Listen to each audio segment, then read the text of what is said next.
Asus is known for their premium but pretty pricey gaming laptops. But what about their cheapest options? Are these laptops still good when they have to cut costs? This is the 2025 Asus V16, and it's supposed to be the perfect mix between professional and gamer. But is it any good? Let's find out if quality remains when money disappears. And please like and subscribe if you like these type of videos. From the outside, the Asus V16 is trying to achieve a single purpose: professionalism. It doesn't have any flashy RGB, gamery logos, or huge exhaust vents. It's just a regular old laptop, which a lot of people prefer. The top lid is made of metal, so it feels sturdy and is probably better protected against damage. But the rest of the laptop is all plastic, so it does rattle a bit and makes it feel, well, cheaper. This also means the keyboard can flex a bit more than on a metal body. But due to that metal lid, the laptop itself doesn't bend though, so it's not built badly and it won't break in two if you drop it.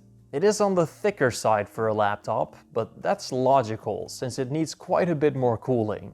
But it isn't super heavy, it's actually quite lightweight compared to the average gaming laptop. And with the specs that this thing has, it is still a gaming laptop on the inside. With an Intel Core 7 and an RTX 5070, this thing should run games perfectly well. Is what I would say if it wasn't so heavily limited by its GPU wattage. 75 watts is far below what this chip should be able to use.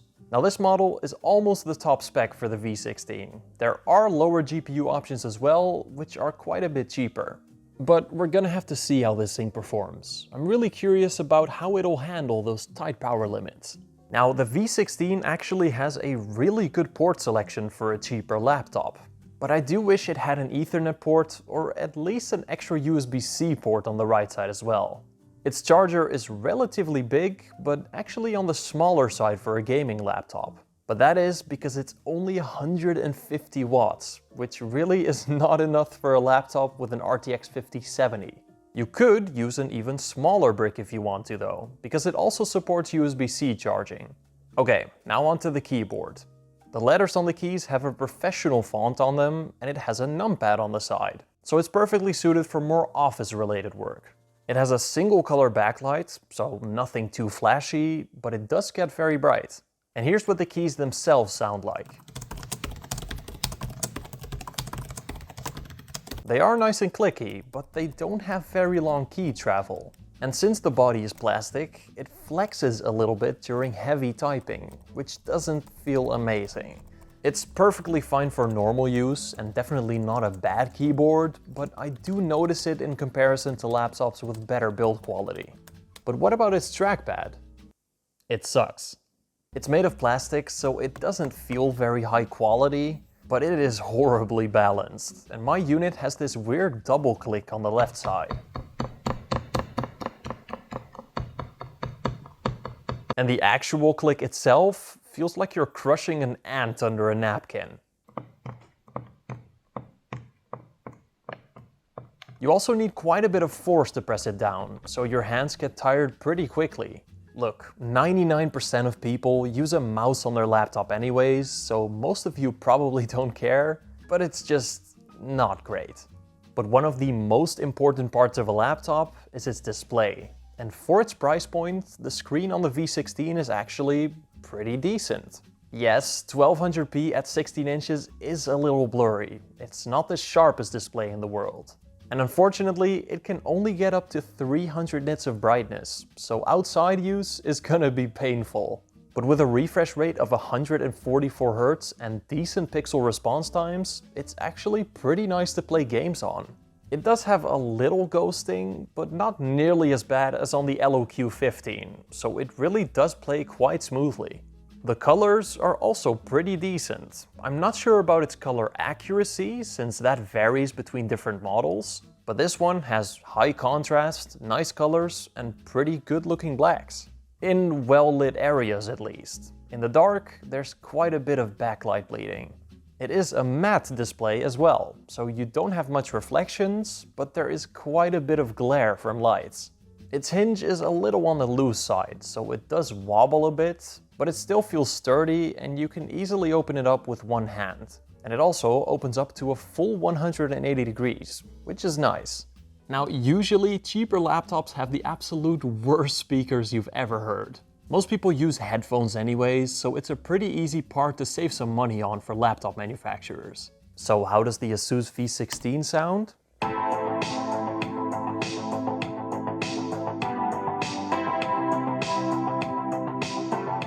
I'm not kidding when I say that these speakers sound straight up great. They sound very clear and have a surprising amount of bass. They are downfiring, so they're a little bit muffled and don't get super loud.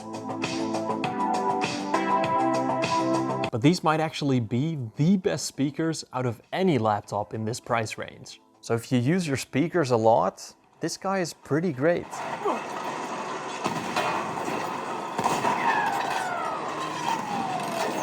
The camera isn't super high quality, but it does look above average. The microphone quality is also quite decent, definitely good enough for your run-of-the-mill Teams meeting. But the most important part of a gaming laptop is of course its performance. The Asus V16 does have the parts to perform really well, but it also has very tight power limits. So how does it perform? Well, in Cinebench R23, its CPU performs pretty well in terms of single-core performance, but for multi-core it lags a bit behind compared to the more expensive competition. And in 3D Mark TimeSpy, we get a glimpse at how hard this RTX 5070 is being limited. It performs a lot worse than the average 5070 laptop. But those are all just benchmarks. This is a gaming laptop, so let's play some actual games.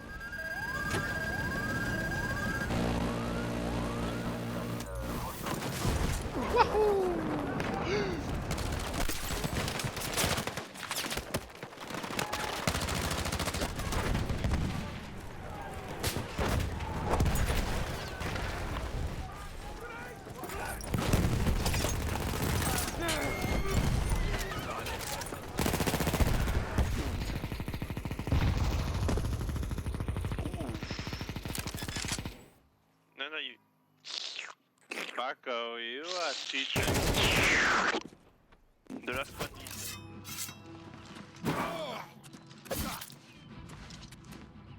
I'll hack you to pieces. Ha! You'll never take me down.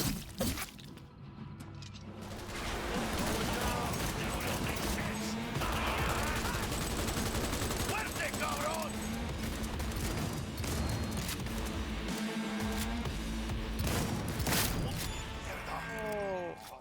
What did you do, man? No!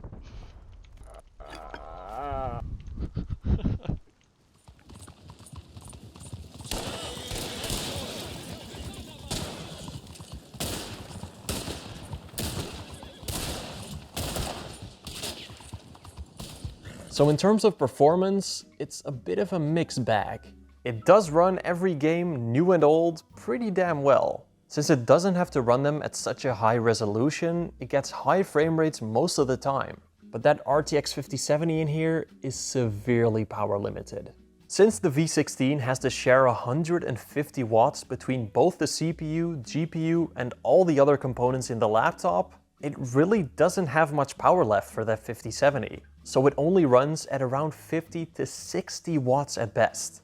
And remember, this is a 110 watt GPU, so running it at almost half of that will decrease performance massively. Which means that this RTX 5070 is only running at laptop RTX 5060 performance. This downgrade in performance is a lot more obvious in GPU-heavy games, like Cyberpunk or Red Dead Redemption. But in CPU-heavy games, it just performs really well. This Intel Core 7 runs great at lower wattages, so it had no issues here. Just keep in mind that this thing is very limited by its power limits. But maybe Asus is just limiting this thing because it has a small cooling system. So how are this thing's thermals? Well, the processor reached highs of 91 to 92 degrees Celsius, which is definitely on the high side, but nothing to worry about. And the GPU reached maximums of 80 to 81 degrees, which again is a little high, but nowhere near its thermal limits. So yes, I do believe Asus limited the V16 because the cooling system just couldn't handle more power. There really is not a lot of copper in here, so upping that GPU's wattage even by 20 watts would likely mean overheating for both the CPU and GPU. But what about its fan noise?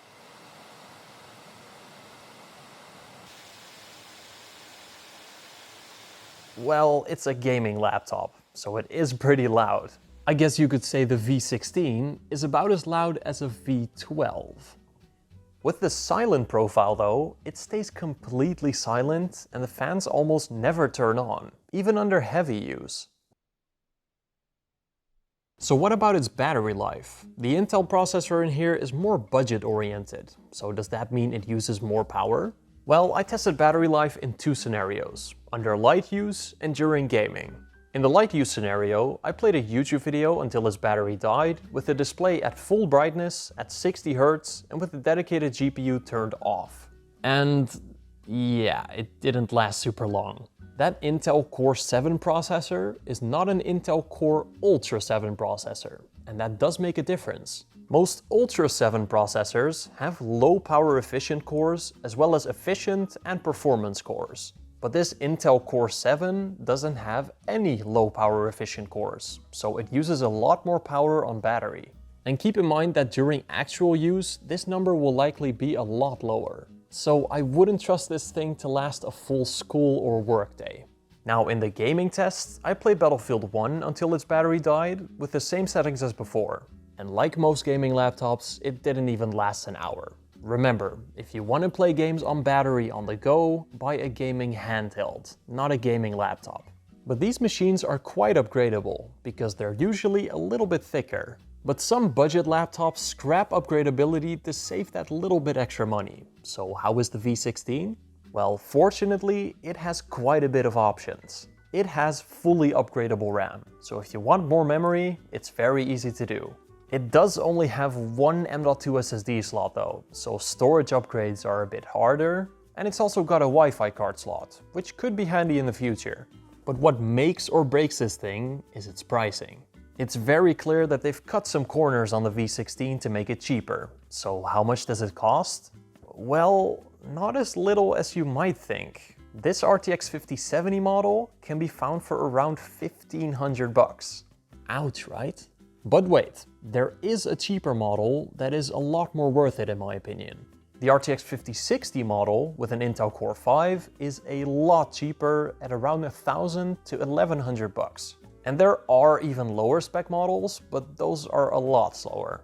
Since this is a very new laptop, it's gonna go on sale as well, just like it did on Black Friday, so stay on the lookout. Which brings us to the big question.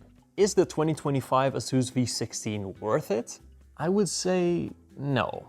Don't get me wrong, it does play every game above 60 FPS. It doesn't necessarily perform bad. And with a decent display, good speakers, and an okay build quality, it does make for a stealthy office/gaming device. But right now, at least in my region, it is way too expensive for what it offers. And what it offers is very crippled performance because of those tight power limits. It is trying very hard to be a gaming laptop in disguise at a low price. Currently, it's doing neither of those things very well. But the biggest reason the Asus V16 is not worth it is because of one device, the Asus TUF A16. The TUF has a slightly better display, better speakers, better build quality, and it has way better performance, because it actually has normal power limits and a better cooling system to handle all of that. Not to mention, it looks just as professional doing all of this in my opinion. And the best part? It is literally cheaper than the V16. Also, if you want a smaller version, there's also the TUF A14, which is even cheaper and better than the A16. So don't buy this laptop, buy a TUF. But how much better is its expensive cousin, which is almost double the price? Asus has made two 16-inch laptops in very different price ranges. So what are the differences between these two, and which one is more worth it? Well, let's find out in the next video, where I'll be comparing those two head to head in full detail. Now let me give a huge shout out to my YouTube members. Soundwife, Thomas, Inky, Mr. Frosty Dude, Dropzone1, Martijn Snijkers, Flimsy, Aki, Disco Volante, Mr. Nuke, Sebastian, Christian Sands, Real Elf, Eric the Rad, Wesley Rhodes, Michael, Ghost Data, Anu Gadar, Abdullah, and Makepeace. If you become a YouTube member, you get early access to content of mine, a shout out at the end of every video, and you'll also be supporting me as a creator to make these videos. Oh, and you'll also be part of the Cool Guys Club, so you can use cool emojis like these in the comment section. So join the club if you're interested. And I will see you all in the next video. Bye bye.